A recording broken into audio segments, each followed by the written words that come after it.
ఇవాళ రికార్డు 7వ బడ్జెట్ ప్రవేశపెడుతున్న సందర్భంగా తెలుగువారి కోడలు కాబట్టి ముఖ్యంగా మన రాష్ట్రంతో కూడా పరిచయము సంబంధము వారికి ఇక్కడే స్థిర నివాసం కూడా ఉంది కాబట్టి ఈ బడ్జెట్లోనైనా మనకు న్యాయం చేస్తారేమో ఈ బడ్జెట్లోనైనా తెలంగాణ పారిశ్రామిక రంగానికి తెలంగాణలోని పేదలకు తెలంగాణలోని ఇన్ఫ్రాస్ట్రక్చర్కి పెద్దపీట వేస్తారేమని చెప్పి మేము ఆశించినాం.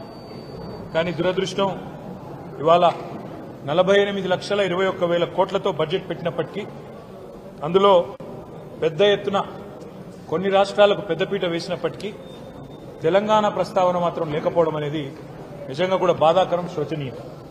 తెలంగాణలో 4 బీజేపీ ఎంపీలు గతంలో ఉంటే ఇవాళ తెలంగాణ ప్రజలు ఆ సంఖ్యను రెట్టింపు చేసినారు, 8 మందిని గెలిపించారు.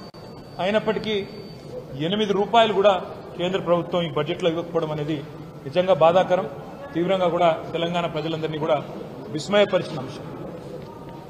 బడ్జెట్ చూస్తూ ఉంటే ఇప్పటిదాకా నేను కామెంటరీ కూడా వింటా ఉన్నాను. ఇది కేంద్ర బడ్జెటా లేకపోతే బీహారు ఆంధ్రప్రదేశ్కు సంబంధించిన బడ్జెటా అనే విధంగా ఇవాళ చాలా మంది మాట్లాడుతూ ఉన్నారు. మాకేమీ ఆంధ్రప్రదేశ్కి ఇచ్చినందుకు బాధ లేదు.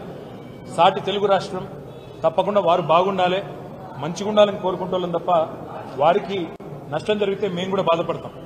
కానీ ఆంధ్రతో పాటు ఆంధ్రాకు ఇచ్చినట్టుగానే మీరు ఆంధ్రప్రదేశ్ పేరు చెప్పిన ప్రతిసారి ఏమన్నారు కేంద్ర మంత్రి గారు?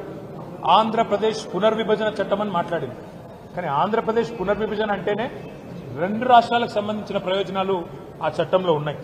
కానీ మొత్తం స్పీచ్ కాపీలో ఎక్కడ కూడా కనీసం తెలంగాణ అన్న పదం కూడా మంత్రి గారు మాట్లాడకపోవడం బాధాకరం. సరే, ఆంధ్రప్రదేశ్కి బ్రహ్మాండంగా డబ్బులు ఇచ్చారు. అమరావతికి 15,000 కోట్లు, తర్వాత భవిష్యత్తులో ఇంకా అవసరంగా అయితే ఎక్కువ డబ్బులు ఇస్తామన్నారు. అదేవిధంగా పోలవరం నిర్మాణానికి సంపూర్ణ సాయం చేస్తామన్నారు. అదే మాదిరిగా ఆంధ్రప్రదేశ్లో మరి పారిశ్రామిక అభివృద్ధికి ప్రత్యేక సహకారం ఇస్తామన్నారు. వైజాగ్ చెన్నై ఇండస్ట్రియల్ కారిడార్స్ పెడతామన్నారు. అదేవిధంగా కొప్పర్తి ఓర్వకల్లు ఇండస్ట్రియల్ జోన్స్కి అక్కడ ఎలక్ట్రిసిటీ, వాటరు, రోడ్స్, హైవేలకు ప్రత్యేక నిధులు అన్నారు. వైజాగ్ చెన్నై కారిడార్ కూడా డబ్బులు.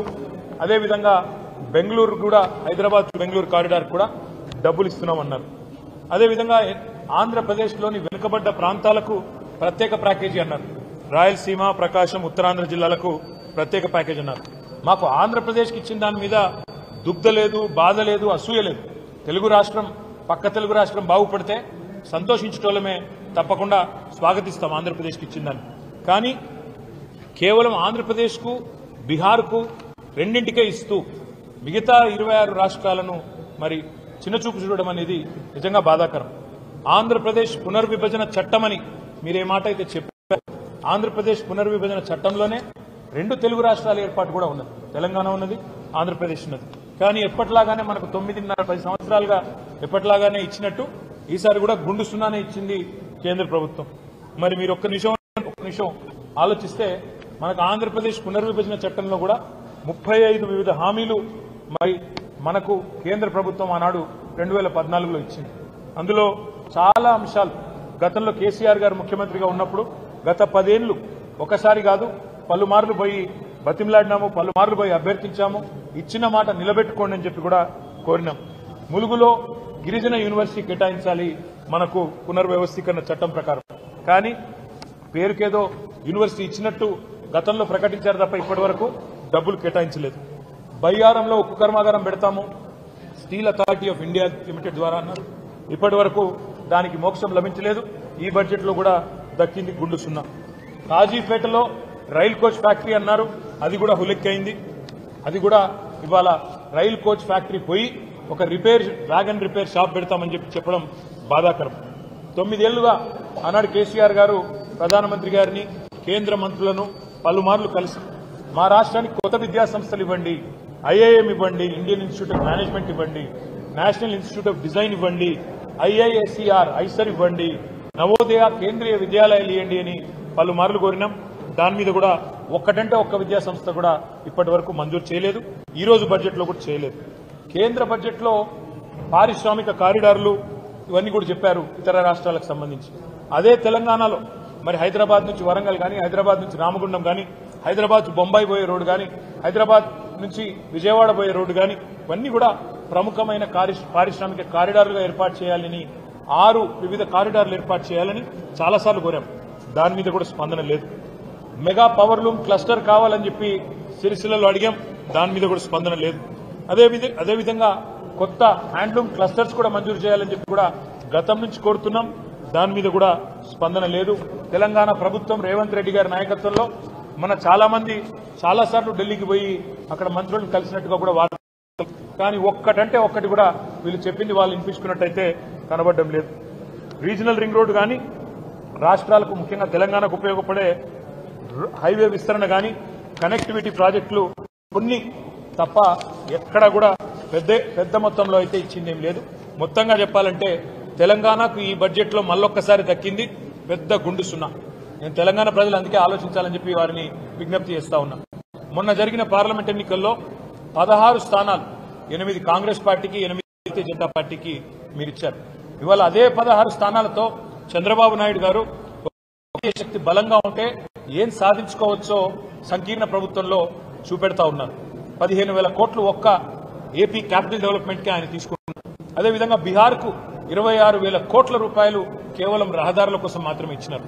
కానీ తెలంగాణకు 16 మంది సభ్యులున్న 8 మంది కాంగ్రెస్ వాళ్ళు, 8 మంది బీజేపీ వాళ్ళు దక్కింది మాత్రం గుండు సున్నా. అందుకే స్వీయ రాజకీయ అస్తిత్వమే తెలంగాణకి రక్ష. ప్రాంతీయ శక్తులు బలంగా ఉంటే, ప్రాంతీయ పార్టీల నాయకత్వం బలంగా ఉంటేనే రేపటి సంకీర్ణ యుగంలో కూడా మనం శాసించే పరిస్థితి ఉంటుంది. శాసించి సాధించుకోవాలి తప్ప యాచించి సాధించుకుంటే ఏది కూడా రాదు. రేపటికైనా తప్పకుండా ఇవాళ ఈ 8 బీజేపీ ఎంపీలు అక్కడ పార్లమెంట్లో కూర్చున్నారు. తెలంగాణకు అన్యాయం జరుగుతుంటే ఒక్క ప్రాజెక్టు కూడా రాకపోతే కనీసం నోరు కూడా మెదపలేదు. 2 కేంద్ర మంత్రులు ఉన్నారు, నోరు మెదపలేదు. అదేవిధంగా 8 మంది కాంగ్రెస్ ఎంపీలు తెలంగాణకు అన్యాయం జరుగుతుంటే కూడా. అదే ఈ రోజు అక్కడ గులాబీ కండువాలు కప్పుకున్న బీఆర్ఎస్ సైనికులు అక్కడుంటే ఇవాళ పార్లమెంట్లో ఎట్లా ఉండేదో పరిస్థితి ఆలోచించాలని చెప్పి నేను కోరుతా ఉన్నా.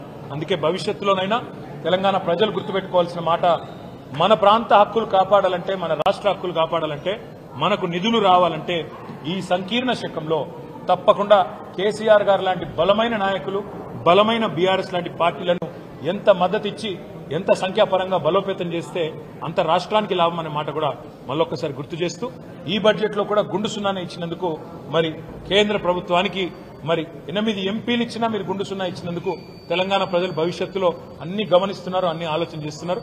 తప్పకుండా తగు రీతిలో నిర్ణయం తీసుకుంటారని చెప్పి కూడా మేము ఆశిస్తాం. ఆర్థిక శాఖ